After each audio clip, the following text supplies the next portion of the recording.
तर सर्वप्रथम सर्व राज्यातल्या सर्व शेतकऱ्याला सांगू इच्छितो की 13 मेला अंदमान बेटावर मान्सून दस्तक देणार आहे, म्हणून ही सर्वप्रथम महाराष्ट्रातल्या शेतकऱ्यांसाठी आनंदाची बातमी।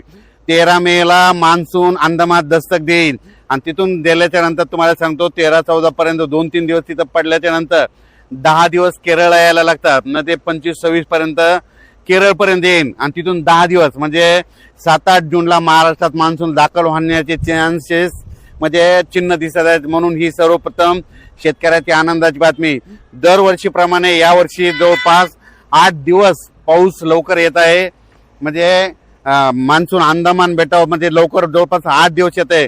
दरवर्षी मान्सून कसा असतो, कधी 20 मेला अंदमान बेटावर येतो, कधी 19 मेला येतो, कधी 21 मेला येतो, कधी 22 मेला येतो।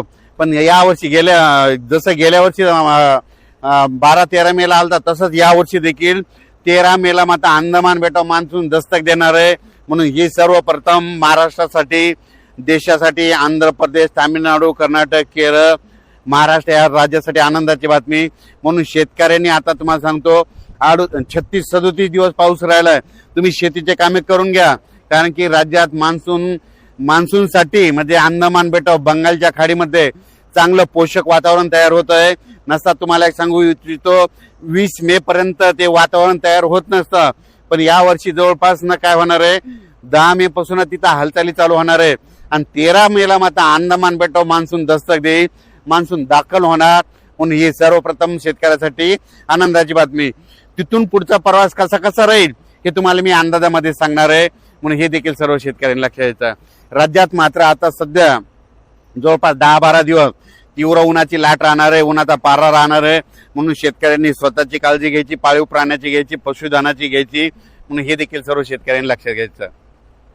आणि त्याच्यानंतर एक महाराष्ट्रातल्या शेतकऱ्याला बरेच फोन आले, ऊस उत्पादक शेतकऱ्याचे फोन आले की अवकाळी एखादा मे मध्ये येणार आहे का, तर तुम्हाला सांगू इच्छितो मे मध्ये देखील काय होणार आहे, एक अवकाळी येणार आहे, पण ते काही भागातच पडणार आहे। 8-9 तारखेला जे पाऊस येईल ते काय होणार आहे, आदिलाबाद, नायगाव, नरसी, त्याच्यानंतर बिलोली, कंधार, लोहा, इकडे नळदुर्ग, इकडे सोलापूर ह्या पट्ट्यामध्ये काय होईल 8-9 तारखेला एक अवकाळीचा पाऊस येणार आहे, म्हणून त्या शेतकऱ्यांना लक्षात यायचं। त्याच्यानंतर तुम्हाला सांगू इच्छितो 12-13 दरम्यान देखील एक अवकाळी येणार आहे, पण ते काही भागातच पडणार आहे, सर्वदूर पडणार नाही, म्हणून हे देखील लक्षात येतं।